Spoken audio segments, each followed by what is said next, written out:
नमस्कार। देवभूमि चैनल में आपका स्वागत है। आज के इस वीडियो में हम बात करेंगे देवशयनी एकादशी की।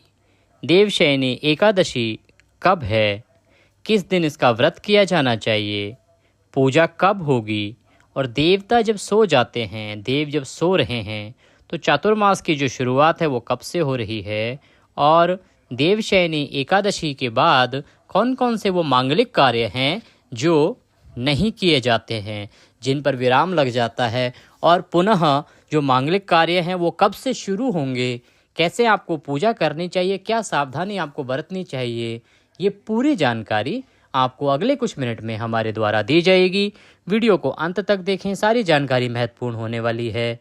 आपके देवभूमि चैनल पर जो भी जानकारी दी जाती है वो पंचांग पर आधारित होती है, ज्योतिष शास्त्र पर आधारित होती है, क्योंकि ये ज्योतिष संस्थान का अपना चैनल है। इसकी जानकारी कहीं से भी कॉपी पेस्ट नहीं की जाती है। तो चैनल अगर सब्सक्राइब नहीं किया है तो सब्सक्राइब कर लें। इससे होगा क्या कि आप जब भी कभी कोई भी व्रत करने वाले होंगे उससे पहले ही वीडियो और उसकी सही जानकारी आप तक पहुंच जाएगी। आपको कहीं भी इधर उधर ढूंढना नहीं पड़ेगा, किसी से पूछना नहीं पड़ेगा। आप चैनल को सब्सक्राइब कर लें और जो बेल आइकन का जो निशान होता है साइड में, घंटे का निशान, उसको दबा दें। तो इससे क्या होगा कि हर एक व्रत और त्यौहार के जो वीडियो हैं वो सीधे आपके मोबाइल पर आपको मिलते रहेंगे। आपको जब देखना हो आप देख सकते हैं और नहीं देखना हो तो उनको साइड कर सकते हैं। इसीलिए चैनल को सब्सक्राइब करें और बेल आइकन का निशान, घंटे का निशान प्रेस करें, दबाएं। सनातन धर्म में एकादशी व्रत का बड़ा धार्मिक महत्व है। इस दिन भगवान विष्णु की पूजा की जाती है, उनकी पूजा और कथा का विधान है और अगले दिन द्वादशी में व्रत का पारण किया जाता है। सामान्यतः साल में 24 एकादशी आती हैं और अधिक मास में 26 एकादशी आती हैं। प्रत्येक एकादशी का अपना अपना महत्व होता है। ऐसी मान्यता है कि इस दिन श्रीहरि की आराधना और व्रत करने से अक्षय फलों की प्राप्ति होती है, बड़ी से बड़ी मुसीबतें टल जाती हैं, दूर हो जाती हैं। इसके साथ ही सभी मनोकामनाओं की पूर्ति होती है। अब बात करते हैं कि जुलाई मास में जो आने वाली दूसरी एकादशी है वो कौन सी होगी, क्या उसका नाम होगा। आषाढ़ मास के शुक्ल पक्ष की एकादशी, जिसको देवशयनी एकादशी कहते हैं। आषाढ़ का महीना चल रहा है और आषाढ़ मास का जो दूसरा पक्ष होता है शुक्ल पक्ष, वो अभी आरंभ हुआ है अमावस्या के बाद। आषाढ़ मास के शुक्ल पक्ष की जो एकादशी तिथि होती है इसको कहते हैं देवशयनी एकादशी। देवशयनी एकादशी क्यों कहा जाता है? देखिए, इसलिए क्योंकि इस दिन देव सो जाते हैं। श्रीहरि विष्णु, भगवान श्रीहरि विष्णु जो हैं वो 4 महीने के लिए अब योग निद्रा में चले जाएंगे। इसीलिए इसे चातुर्मास की शुरुआत भी कहते हैं।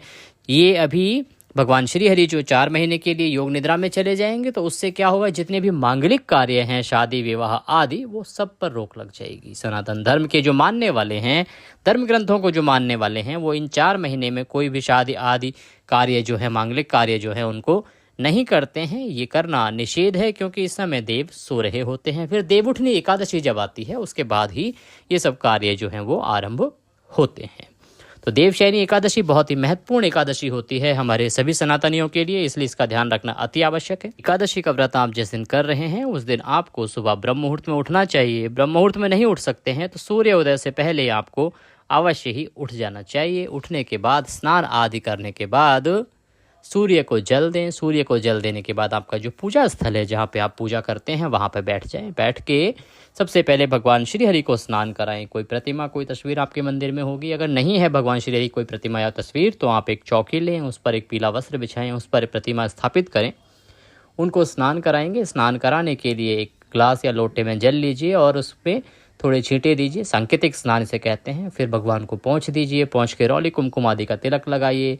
तिलक लगा के फूलों की माला पहनाइए, धूप दीप जलाइए, घी का दिया जलाइए और उसके बाद आप व्रत करने का संकल्प लेंगे। संकल्प में कैसे? अपना नाम, अपना गोत्र बोलिए, जहाँ पे आप बैठ के वो पूजा कर रहे हैं वहाँ का क्षेत्र का और मकान नंबर बोलिए, एरिया का नाम बोलिए और प्रभु से निवेदन कीजिए कि प्रभु आज के दिन हम देवशयनी एकादशी व्रत करने का संकल्प करते हैं।